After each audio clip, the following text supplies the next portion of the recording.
we are living organisms. The body, the psychology, the self, the longing, spirit, our relational way of being is through a body. And I feel like we are so deeply shaped by the social narratives, the political narratives, the narratives of power, who deserves and who doesn't. That all gets into our tissues, into our cells, into our belief systems. And then we often reenact that even then when we don't believe in it. And often I'll say soma because it breaks up that automatic listening of body. It's like, how's your soma? What's happening in your soma? Which just basically means your lived embodied experience. So that's what we mean by body and somatics. It's pretty different. And that there's wisdom and sensation, there's information and aliveness or pulsations that goes along with our thinking and our emotions and our relationships. It's not separable until we die, and then it's a mystery. And I think the body plays an essential role in transformation, like the kind of transformation where we're changed and can be and do and love in different ways than we maybe learned to before. Yo, you made it. My name is Omar Shaker, and I'm honored to welcome you to the Gumpcast, where we have deep conversations about the human spirit and what keeps us going despite the shittiness of it all. Our goal is to encourage you to feel seen, heard, and understood. So tune in for real and raw conversations and become part of them on findgumption.com. What are you and your body longing for? How do you carry systemic issues in your posture? What wants to heal? What is a declaration that you can make to the world? And what are you and your body a commitment to? I am Omar, your host, and I will prepare you for a very enlightening guest, Staci Haines. And before I jump into her credentials and try to answer some of these questions with her, I want to say that Staci is first and foremost a human with an incredible amount of both compassion and knowledge. She showed up in my life while I was going through my divorce, and her book, Politics of Trauma, has given me so many dependable tools and ideas as far as how to lean into my body and how to understand what is going on with it from a somatic experience and use all of that to declare a new me to the world. That book has single-handedly improved my resilience and my ability to bounce back in general. Staci has founded several organizations, namely Generative Somatics and Generation 5. They both support social justice movements through somatics, a field that she has been teaching in for 22 years now. She also has her own somatic coaching practice, and in addition to Politics of Trauma, which we will discuss on this episode, she also published Healing Sex, a mind-body approach to healing sexual trauma, which has been translated to 3 other languages than English: German, Japanese, and Spanish. In this episode, we will hear a very touching story about how she leveraged somatics to help her mother embody her own longings and wishes in the leading days to her mother's death. You will not hear anything like this anywhere else, I guarantee you. And after her story, we're going to jump deeper into what somatics actually is. And in order to give you a taste of that, I will offer myself, as per the Gumpcast custom, to be a subject in a coaching session where she will use somatics to help me heal some of the pain that I was experiencing during that time because of my divorce. For those of you that have been following the Gumpcast and have listened to the last episode, number 16, with my ex-wife, where we discussed our separation, this episode was recorded 7 months after that. And so it was after my divorce, and it might be really interesting to track how I have changed between the 2 episodes. And if you do notice a difference, please do reflect that back to me, because that would be very interesting for me to know. And if you haven't listened to episode 16, I highly recommend you do before or after this. And I hope that this inspires you to look at life and pain through a new lens. And so please let me know what you think about this, either on findgumption.com or in the comments on YouTube or Spotify, wherever you're listening to this. And without further ado, here's episode 17, Mending the Heart Through Somatics with Staci Haines.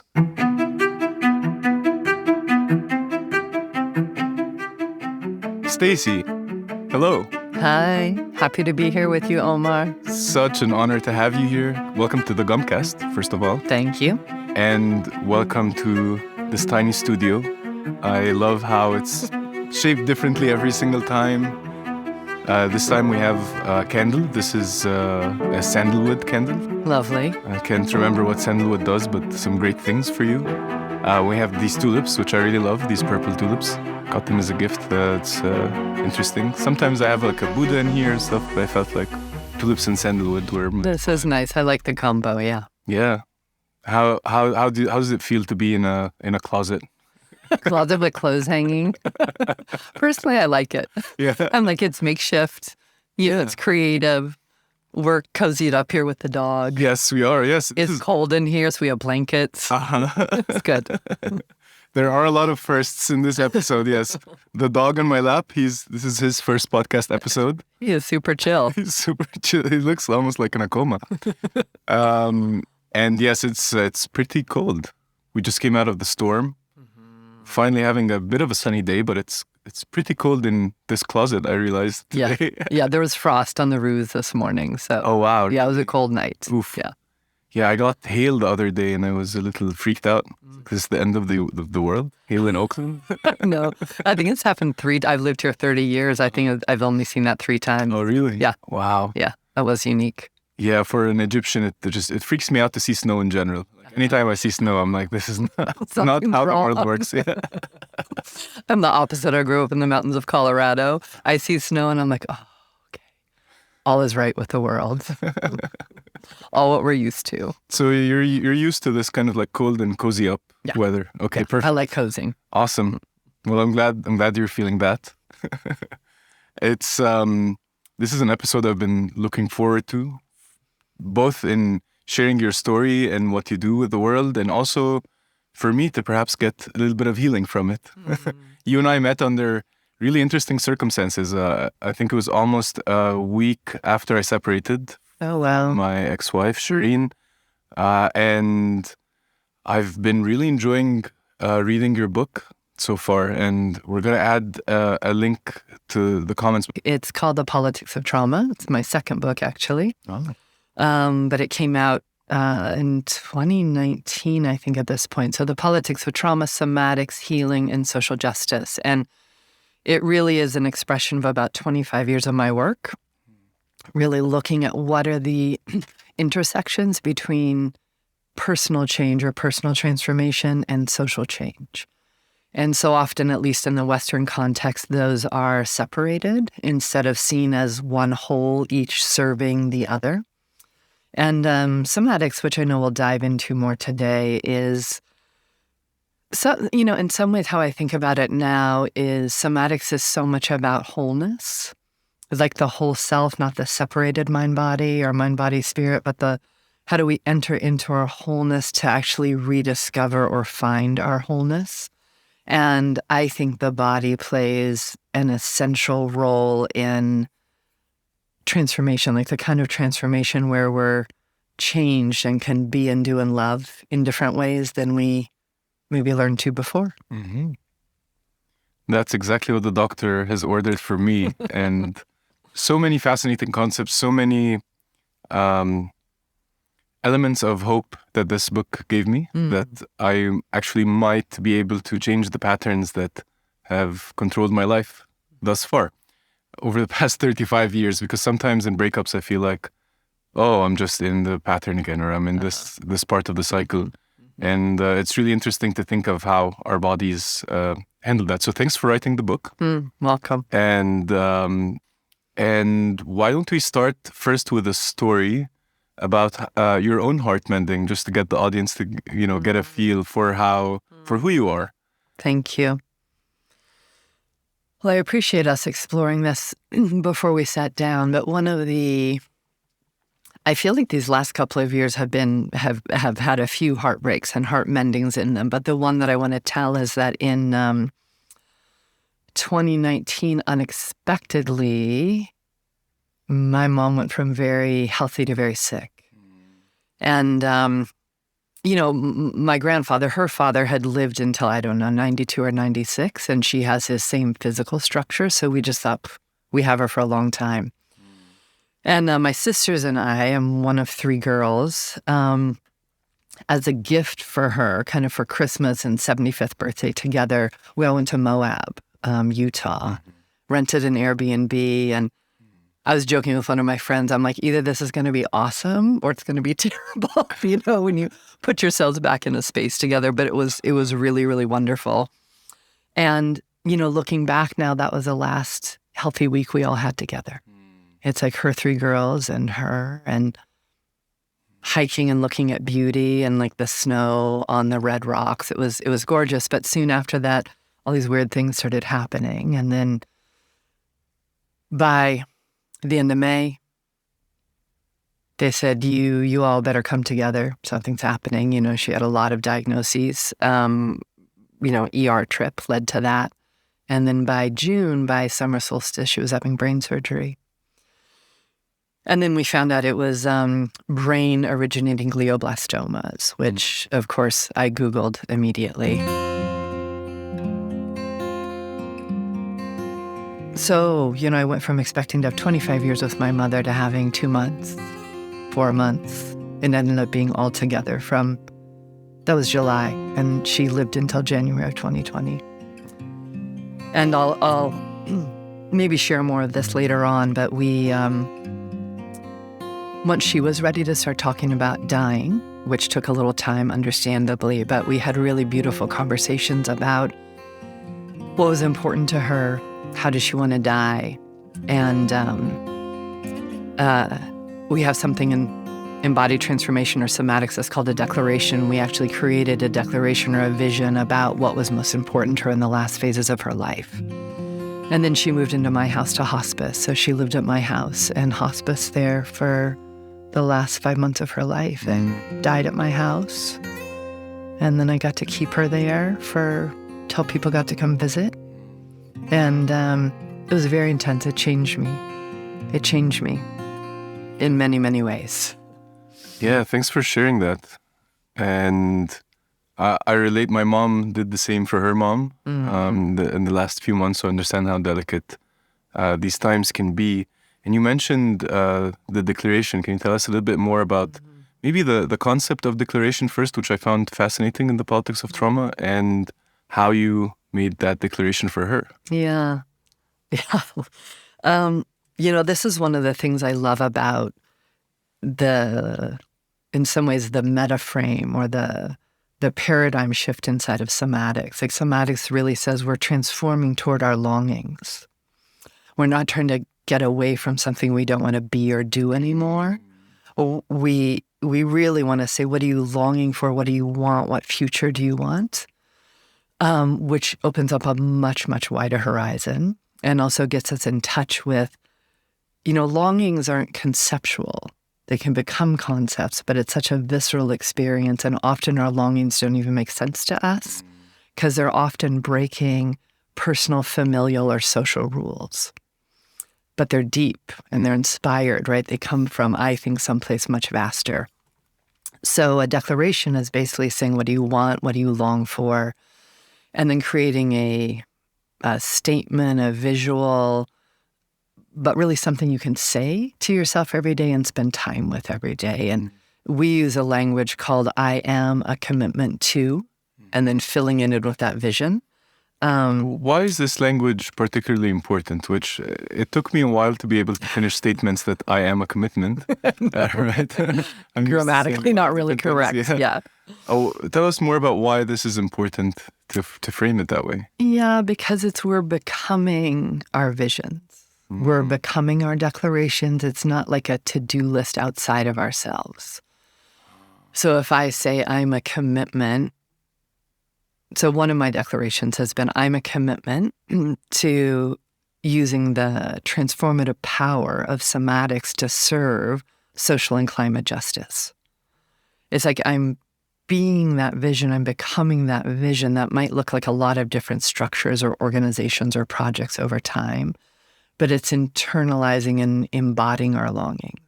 So that's the odd grammar inside of it, but the I am, right? The I am piece of it. Yeah. So it's August 2019, and I'm sitting at my mom's one-bedroom apartment in Santa Monica in Southern California where she lived. And luckily, my younger sister had found a death doula who was free.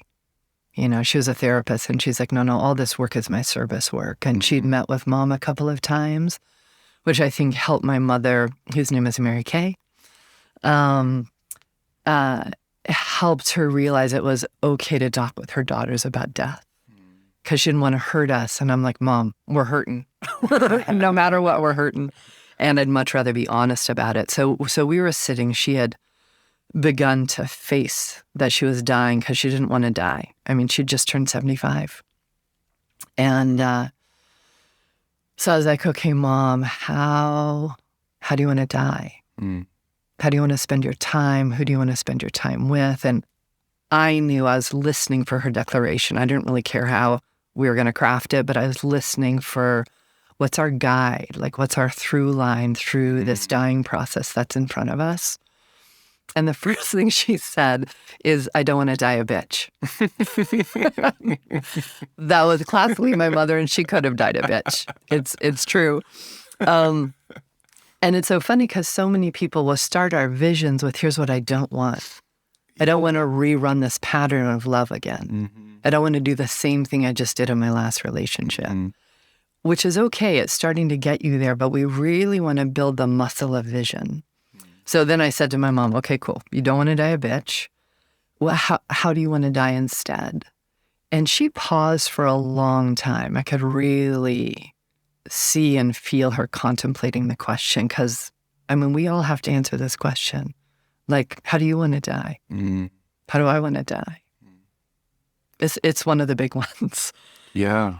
And she said, I want to die with loving kindness. And I said, because like bitch to loving kindness is a very large jump, right? It's a wide spectrum right there. It's a wide spectrum. And I really said, Mom, are you sure? Because I knew inside of me, like if that was her declaration, I will put every internal, external, and community resource I have to helping to fulfill that vision for her. Like that, I knew I was going to commit to that. And she said, I'm sure that's what I want. I said, okay, loving kindness. Okay. And we used that. We came back to that over and over and over again over the next 5 months of her dying as like a truing point, as our joint declaration. Wow. That's fascinating. So once you've identified that North Star for your mom, how do you stay committed to it? What kind of things did you do to make sure that it happens this way? Because I'm sure death of especially a parent, just a loved one, is can be a little distracting, I guess, emotionally. A lot of things will come up. How do you stay on the Northern Star voyage? Yeah. So many things. The widest range of emotions, from helplessness to rage to delight to bliss to spiritual transformation. That whole range was in her dying process. But how we do it is through repetition and practice. Right? So there would be mornings. My mom would wake up she'd wake up so many times during the night. My sleep got so shot through the process, just with all the being woken up. But often in the morning, she would wake up with, and she'd be okay with me telling you this, she'd wake up with fear, with grief, and with anger about dying. She didn't really have a strong sense of where she was going.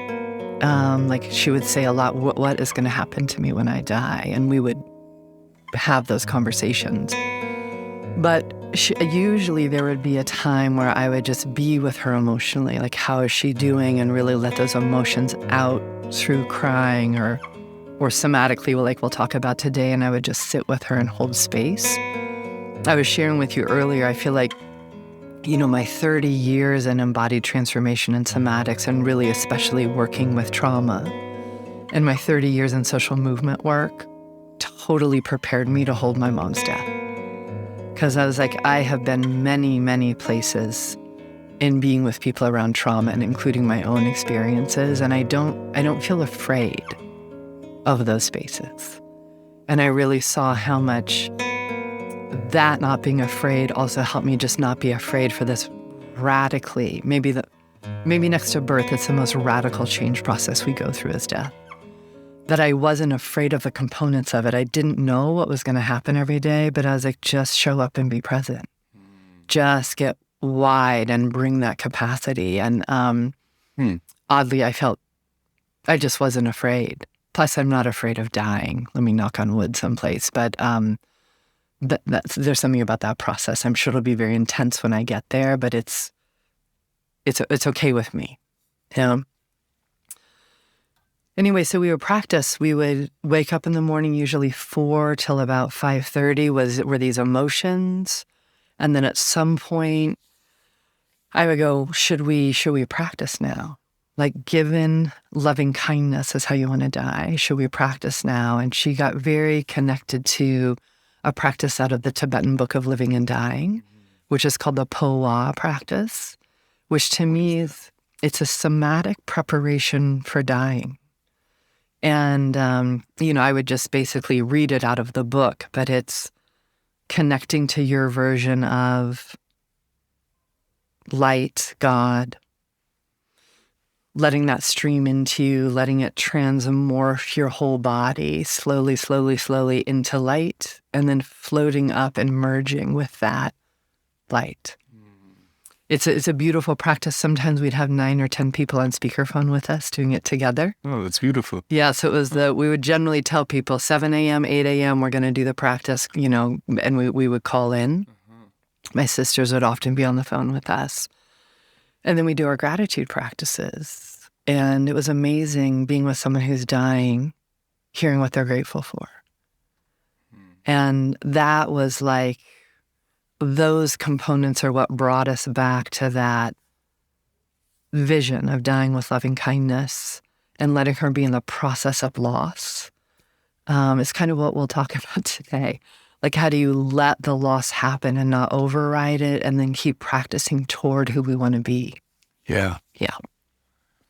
Well, I'd love to transition to this idea of, what our relationship to our bodies means from a somatics perspective. But before we close this also very delicate place, is there anything else you'd like to add about your mom's death, or any other thoughts you'd like to even send to her?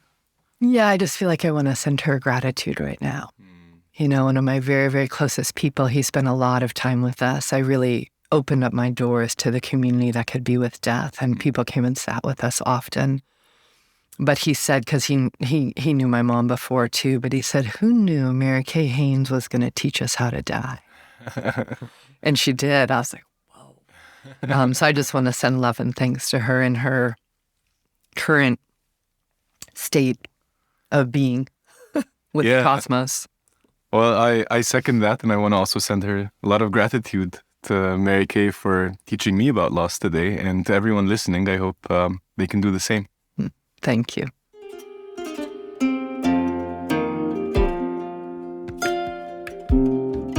Your core profession is a somatics. Would you call yourself a somatics practitioner, somatics teacher, somatics healer? I'd say teacher and practitioner. Teacher and practitioner. Okay, so I know you consult a lot of really big organizations. You've worked in also this space between political activism and somatic healing, which is very interesting to me.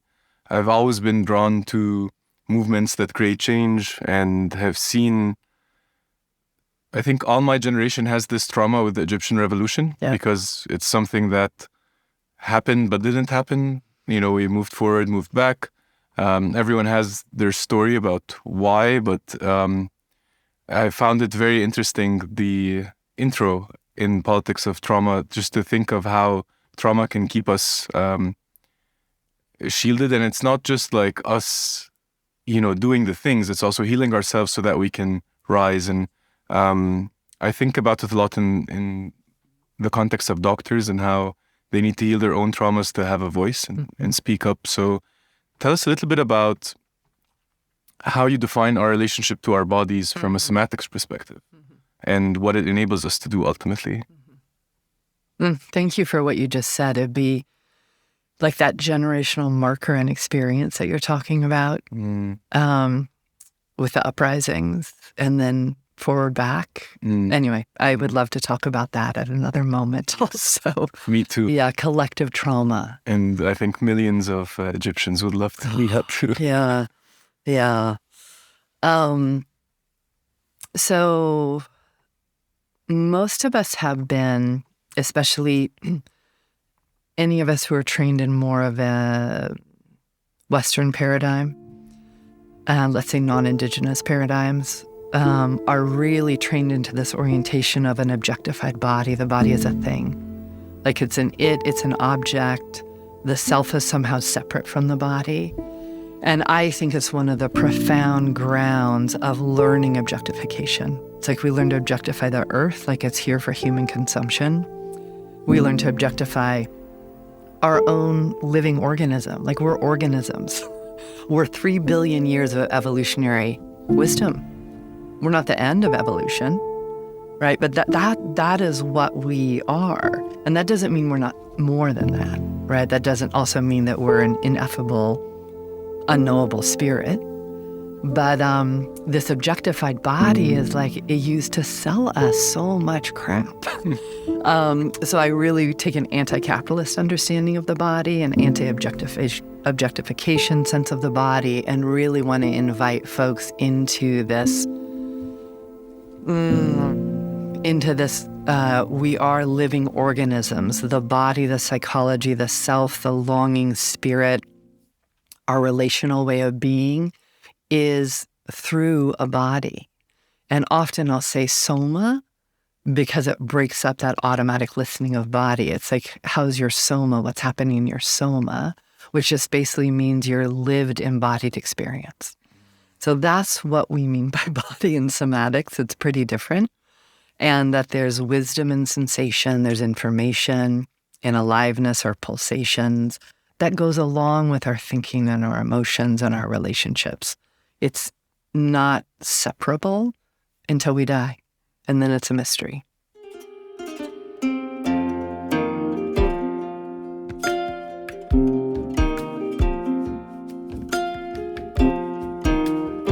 So one thing you mentioned in the very beginning of your book is that it's really hard to understand the book just by reading it, because it's all about a somatic embodied experience. And so I am willing to take one for the team, but also for myself, because that's one thing I've been thinking a lot about during reading your book. How can this information help me get through what I'm dealing with now, which is deep heartbreak and a lot of anger and a lot of resentment that I don't want to carry, but a lot of thoughts that seem to be recurring, And so a lot of guilt also about what brought me here, what could have I done differently. It's I realize a lot of the tools I have are very much in my head. And so I'm curious to see if we can use my woes as an example for others to learn from and bring a little bit of healing also to me through what you teach. Well, thank you for being willing to bring yourself and be vulnerable. Can I ask you some questions and we'll kind of get in? Mm-hmm. All right. Somatics kind of has two beats, just and this might help the audience listening. One is to really be deeply with the wound, the heartbreak. It's something we call blending. It's being with it exactly in the direction it's going in the soma. And then one of the other beats is purposeful practice, or expanding our somatic capacity to be more aligned with those longings. So I want to start here, and if you don't have an answer, it's totally fine. But given all the heartbreak and given your divorce, Um, what is it that you're longing for?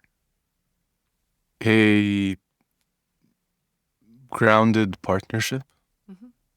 It's funny because I've been feeling, longing for more partnership, even though everything in my head is telling me, no, take time off. But I feel like I've been longing for a certain type of partnership that feels much further away now, and that's maybe why there's the anger, resentment, About it not being here. not being here. Yeah, And not having been available in your marriage. yeah, like a balanced partnership that moves forward and feels safe. A lot of these things. Okay, so a grounded partnership, a balanced partnership, and one where there's a quality of consistent safety. Yeah. Okay, so that longing for that, which sounds like it's been with you for a while, where do you feel that longing in your body? My back. And where, like behind your heart or all the way up and down your spine? Like behind the heart towards my lower back. Mm-hmm. Yeah. Mm-hmm.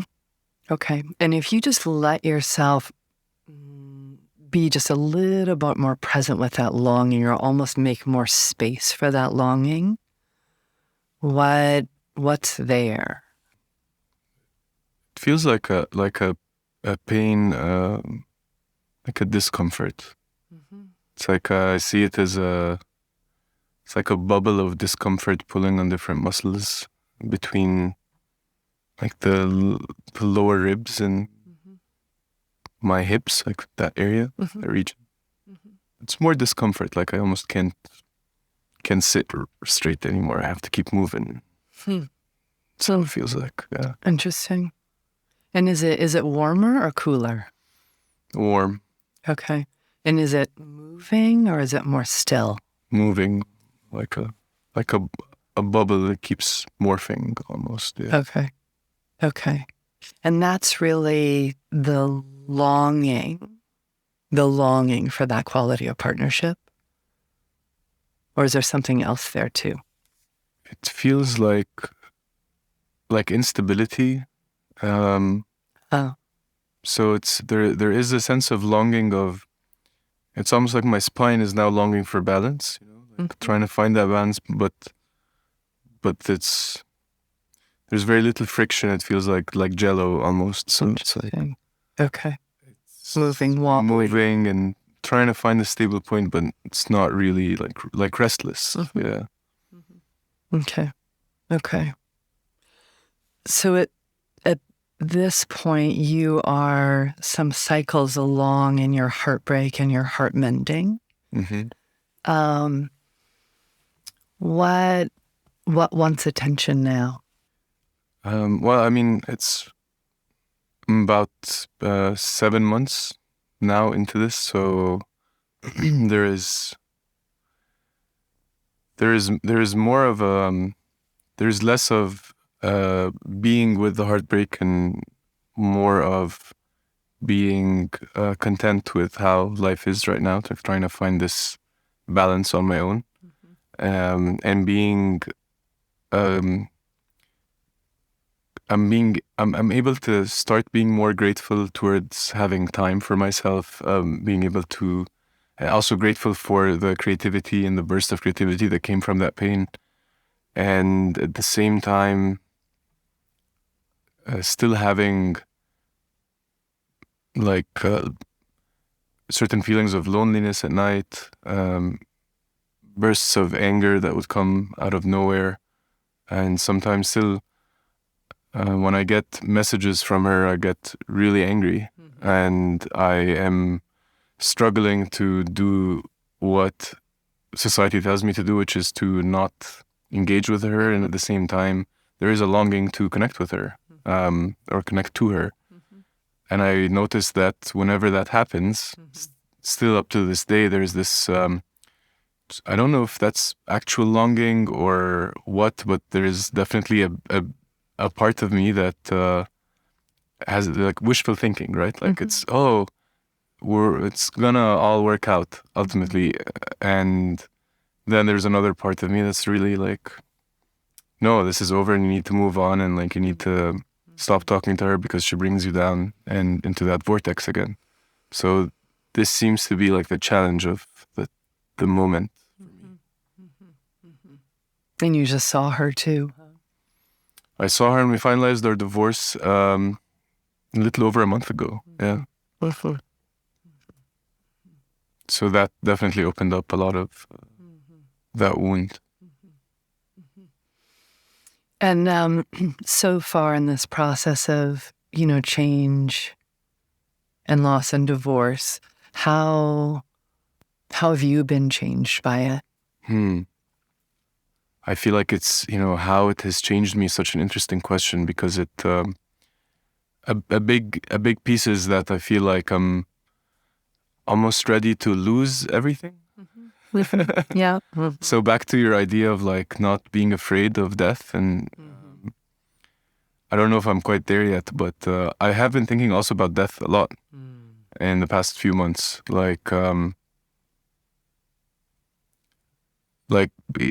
Both, being okay with, if I lost the person that I loved so much, then losing a job or a home or a car is okay. Yeah. So I feel like that's the positive end of it. Right. Yeah. Okay. So this might sound like a funny question, but I'm going to really ask you to drop your attention into your sensations, just really drop into your body and let your body answer the question I'm about to ask you, or maybe questions. And not everyone knows just how to drop into sensation. We talked about it earlier, but if there's folks listening where it's hard to actually feel themselves, I just want to be like, that's normal. Often when we've been doing other things like compartmentalizing or numbing, it's hard to find ourselves. That can be the first part of healing. But you can sense yourself. And just I'm going to remind you to soften your eyes and relax your jaw. That helps us be able to find more. So here's my first question. Just let your body answer the question. How do you already know how to find balance yourself? My feet. The answer that came up. I'm thinking of the center of my foot.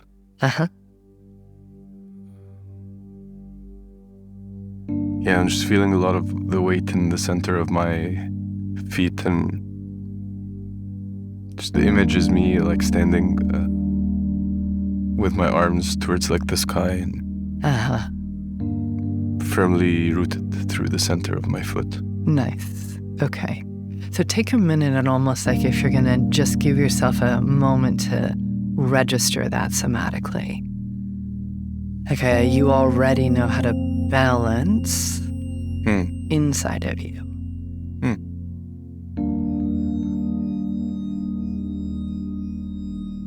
And I'm wondering if can you feel that quality of balance again in your feet, earth? Yeah. What does it have to say to your low back? Because your low back is having a hard time finding balance. Relax. Yeah, relax, we got this. With the words. Lovely. Okay, relax, we got this. Yeah. And can your low back for the moment feel how much balance your feet have?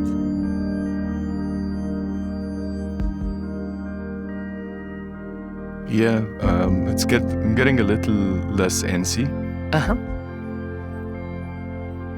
I can almost feel my back feel straighter.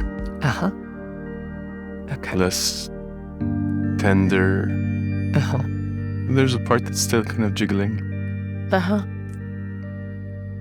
Jiggle and balance can go together. I can feel it. It's actually very responsive. It's interesting. Why I'm going to ask you another question in a moment, but why I asked you that is you use the word balance so many times about relationship. and in your longings. But it was always externally oriented. And I'm like, oh, did maybe through this disruption of relationship, did you also somewhere along the line forget that you know how to balance inside of you already? Yeah, that makes a lot of sense.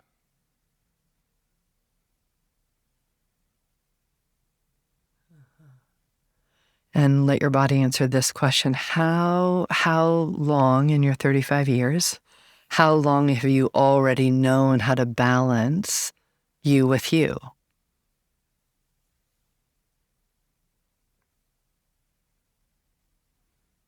I'm getting images of like me being 5 years old in like acrobatics class, like that, or playing basketball when I was a bit older. Great. Yeah, I'm getting images of me learning how to balance throughout my lifetime, which is kind of cool. It's like a reel. There's a lot in there, a lot of practice, a lot of knowing, huh? Yeah. Embodied knowing. Yeah. Yeah.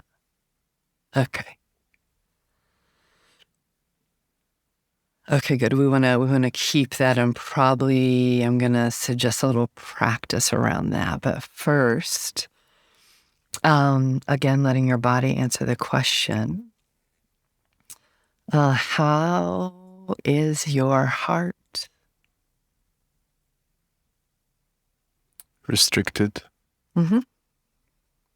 I'm seeing seeing like this force field around my rib cage almost, protecting my heart. It's interesting, yeah. It feels like it needs that protective layer, and I'm generally finding it hard to receive love. Like I almost feel self-conscious to receive people's love. It's much easier to give love, because it's interesting. I'm making that connection now, but I was thinking about that earlier this week. And there's this fear of if I receive love from someone, there's then an expectation that can throw me off balance or take me away of this, self journey that I'm on now. So it's, seeing a lot of protection around the heart space. Okay, this is all, it's all really important. And also this piece of if I let love in, there's going to be an obligation. Rather, I just get to let love in because someone just pointed it toward me. Yeah. My guess is that had some history to it, huh? Yeah. If we had more time, I would do some other things, but we need to pause here. Yes. Is that okay for you? Yes. Okay. Can I offer you a purposeful practice connected to this? Yes, please. If there's maybe it's daily, to just take these, literally it can be 2 minutes, but to sit down, connect with this electrical, alive protection, and just do what we just did. Be with it, get out of its way, let it take care of what it's taking care of for you. And if there's gratitude, send gratitude to it, but be conscious with that protection process as a daily practice, and to do that for 2 weeks and see what happens. Okay. You down? I'm very down. Yeah. Cool. Yeah. Great. Thank you so much, Staci. You're welcome. Yeah. Thanks for giving me something to heal through, and for bringing your practices, and just the work that you do is, I think, very profound, and is if there was any doubt that we need this in the world, like now, there definitely isn't any. And thanks for your time and for your friendship. I'm delighted. It's lovely, feels creative and relationship building to get to do this with you. And I also appreciate that you're an artist who is extending their work in vulnerability into the world to share with others. I respect that a lot, appreciate that. So more to come. Yes, more to come. Thank you so much. You're welcome. Thank you. Hey, this is Omar again. I hope you enjoyed this episode. there are 2 much longer segments, including my session with Staci, that we were not able to include in this episode because we do try to keep it as short as possible. And you can still get access to these 2 sound bites on our exclusive audio for the subscribers at findgumption.com. And if you become a paid subscriber, you get access to that and get access to certain paid newsletter editions. You get access to my books early on before printing. And most of all, you get to support us to continue doing this work.